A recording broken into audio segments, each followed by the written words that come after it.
Hi ಎಲ್ಲರಿಗೂ ನಮಸ್ಕಾರಗಳು. Welcome back to Shweta blogs Kannada. ಎಲ್ಲರೂ ಹೇಗಿದ್ದೀರಾ? ಎಲ್ಲರೂ ಚೆನ್ನಾಗಿದ್ದೀರಾ ಅಂತ ಭಾವಿಸ್ತಾ ಐ ಹೋಪ್ ನಾನು ಕೂಡ ತುಂಬಾ ಚೆನ್ನಾಗಿದ್ದೀನಿ. ಹಾಗೆ ನನ್ನ ಈ ಒಂದು ಚಾನಲ್ನ ಇನ್ನೂ ಯಾರು ಸಬ್ಸ್ಕ್ರೈಬ್ ಮಾಡ್ಕೊಳ್ದಿರೋ ನೋಡ್ತಿದ್ದೀರೋ ಪ್ಲೀಸ್ ಸಬ್ಸ್ಕ್ರೈಬ್ ಮಾಡ್ಕೊಂಡು ನೋಡಿ.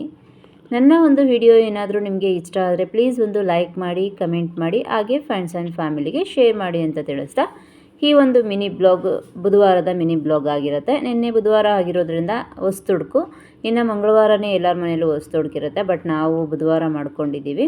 ಇನ್ನು ಬೆಳಗ್ಗೆ ಟಿಫನ್ಗೆ ಅಂತ ಹೇಳಿಬಿಟ್ಟು ಮಶ್ರೂಮ್ ಬಿರಿಯಾನಿನ ಮಾಡ್ಕೊಂಡ್ಬಿಟ್ಟಿದ್ದೆ ಸಿಂಪಲ್ಲಾಗಿ. ಇನ್ನು ಹಸ್ಬೆಂಡ್ ಆಫೀಸಿಗೆ ಹೋಗ್ಬೇಕಲ್ಲ, ಹಾಗಾಗಿ ಇನ್ನು ಅವರು ಆಫೀಸ್ಗೆ ಹೋಗೋ ಅಷ್ಟೊತ್ತಲ್ಲಿ ಮಶ್ರೂಮ್ ಬಿರಿಯಾನಿನ ಲೈಟಾಗಿ ಮಾಡ್ಕೊಂಡಿದ್ವಿ. ಇನ್ನು ಮಧ್ಯಾಹ್ನಕ್ಕೆ ಅಂತ ಹೇಳಿದರೆ ನಾನ್ ವೆಜ್ ಮಾಡ್ಕೊಳ್ತಾ ಇದ್ದೀವಿ. ಹಾಗಾಗಿ ಮಶ್ರೂಮ್ ಬಿರಿಯಾನಿನೇ ಫಸ್ಟ್ ಮಾಡ್ಕೊಬಿಡೋಣ. ಮಕ್ಕಳು ಸ್ವಲ್ಪ ನಾನ್ ವೆಜ್ ತಿನ್ನೋದು ಕಡಿಮೆ, ಹಾಗಾಗಿ ಅವರಿಗೆ ವೆಜ್ಜಲ್ಲೇ ಮಾಡೋಣ ಅಂತ ಹೇಳಿ ವೆಜ್ ಬಿರಿಯಾನಿ ಮಶ್ರೂಮಲ್ಲಿ ಮಾಡ್ಕೊಳ್ತಿದ್ದೀನಿ. ತುಂಬಾ ಚೆನ್ನಾಗಾಗಿತ್ತು. ಮತ್ತು ರೆಸಿಪಿ ಅಂತ ಹೇಳಿದರೆ ಇಂಗ್ರೀಡಿಯೆಂಟ್ಸ್ನ ನಾನು ಡಿಸ್ಕ್ರಿಪ್ಷನಲ್ಲಿ ಹಾಕ್ತೀನಿ. ಡಿಸ್ಕ್ರಿಪ್ಷನಲ್ಲಿ ಇಂಗ್ರೀಡಿಯೆಂಟ್ಸ್ ಅಂತ ಕಮೆಂಟ್ ಮಾಡಿ ಪ್ಲೀಸ್.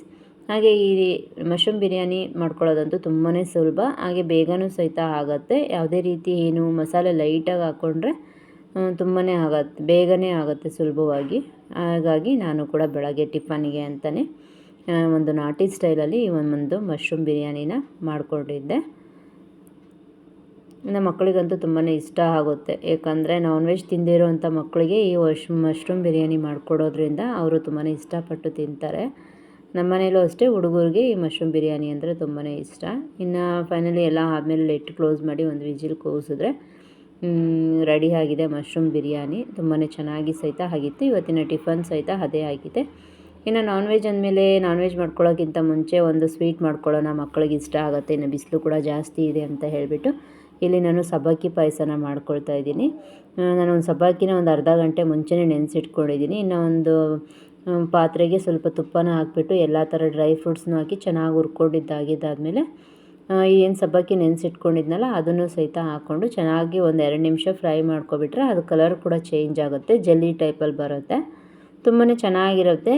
ನನಗೂ ಫಸ್ಟೆಲ್ಲ ಗೊತ್ತಿರಲಿಲ್ಲ ಹೇಗೆ ಮಾಡೋದು ಅಂತೇಳಿ. ನಾನು ಈ ರೀತಿ ಟ್ರೈ ಮಾಡಿದೆ ಮೊನ್ನೆ ಒಂದು ದಿವಸ. ತುಂಬಾ ಚೆನ್ನಾಗಿ ಬಂದಿತ್ತು. ಆವತ್ತಿನ ಮಕ್ಕಳಿಗಂತೂ ತುಂಬಾ ಇಷ್ಟ ಆಗುತ್ತೆ. ಸಮ್ಮರ್ ಕೂಡ ಇರೋದ್ರಿಂದ ಈ ಒಂದು ಸಬ್ಬಕ್ಕಿ ಪಾಯಸ ಮಾಡ್ಕೊಳ್ಳೋದ್ರಿಂದ ತುಂಬಾ ಉತ್ತಮ. ಇದರಲ್ಲಿ ಟಿಫನ್ ಕೂಡ ಮಾಡ್ಕೋಬೋದು. ಮುಂದೆ ಇನ್ನೊಂದು ವಿಡಿಯೋದಲ್ಲಿ ತೋರಿಸ್ತೀನಿ. ಉಪ್ಪಿಟ್ಟೆಲ್ಲ ಮಾಡ್ಕೊಳ್ಳೋದು ತುಂಬಾ ಚೆನ್ನಾಗಿರುತ್ತೆ. ಇನ್ನು ಸಬ್ಬಕ್ಕಿ ಬೆಂದಿದ್ದಾದಮೇಲೆ ಕಾಯಿಸಿ ಆರಿಸಿಟ್ಕೊಂಡಿರೋಂಥ ಹಾಲು, ಹೊಗೆ 1 ಕಪ್ ಆಗೋಷ್ಟು ಸಕ್ಕರೆ, ಇನ್ನು ಎಣ್ಣೆಯಲ್ಲಿ ಕರೆದಿಟ್ಕೊಂಡಿರೋಂಥ ತುಪ್ಪದಲ್ಲಿ ಆ ಡ್ರೈ ಫ್ರೂಟ್ಸ್ನೆಲ್ಲ ಹಾಕಿದರೆ ಫೈನಲಿ ಈ ಸಬ್ಬಕ್ಕಿ ಪಾಯಸ ಕೂಡ ರೆಡಿ ಆಯಿತು. ಇನ್ನು ನಾನ್ ವೆಜ್ ಏನಿರುತ್ತಲ್ಲ ಅದಕ್ಕೆ ತಿಂದಿದ್ದಾದಮೇಲೆ ಏನಾದ್ರು ಸ್ವಲ್ಪ ಸ್ವೀಟ್ ತಿನ್ನೋಣ ಅನಿಸುತ್ತೆ ಅಂತ ಹೇಳಿ ನಾನು ಈ ರೀತಿ ಮಾಡ್ಕೊಂಡಿದ್ದೆ. ಮಧ್ಯಾಹ್ನದ ಊಟಕ್ಕೆ ನಾವು ಹೊಸ್ತುಡ್ಕೊ ಅಂತ ಹೇಳಿದ್ನಲ್ಲ, ಹಾಗಾಗಿ ಫಸ್ಟಿಗೆ ಒಂದು ಸ್ವಲ್ಪ ಮೊಟ್ಟೆನೂ ಕೂಡ ಬೇಯಿಸಿಟ್ಕೊಂಡಿದ್ವಿ. ಮಕ್ಕಳಿಗೆ ಇಷ್ಟ ಆಗುತ್ತೆ ಅಂತ ನಮ್ಮ ಅಕ್ಕನ ಮಕ್ಕಳು ಬಂದಿದ್ರು, ಹಾಗಾಗಿ ಆಮೇಲೆ ಸ್ವಲ್ಪ ಚಿಕನ್ ಗ್ರೇವಿ ಮಾಡ್ಕೊಂಡಿದ್ವಿ. ಇನ್ನು ಬಿರಿಯಾನಿ ಮಶ್ರೂಮ್ದೇ ಸ್ವಲ್ಪ ಇತ್ತು, ಅದನ್ನೇ ತೊಗೊಂಡ್ವಿ. ಸಬ್ಬಕ್ಕಿ ಪಾಯಸ ಸ್ವೀಟಿಗೆ, ಇನ್ನು ಮಟನ್ ಸಾಂಬಾರು, ರೈಸು, ಕಬಾಬು ಮಾಡ್ಕೊಂಡಿದ್ವಿ. ತುಂಬಾ ಚೆನ್ನಾಗಿತ್ತು. ನಮ್ಮ ಮನೇಲಂತೂ ಹೊಸ್ತುಡ್ಕು. ನಿಮ್ಮ ಮನೇಲೆಲ್ಲ ಹೇಗಿತ್ತು ಅಂತ ಕಮೆಂಟ್ ಬಾಕ್ಸಲ್ಲಿ ತಿಳಿಸಿ. ಇವತ್ತಿನ ಮಿನಿ ಬ್ಲಾಗ್ ಇದಾಗಿರುತ್ತೆ. ನಾಳೆ ಸಿಗೋಣ. ಎಲ್ಲರಿಗೂ ಧನ್ಯವಾದಗಳು.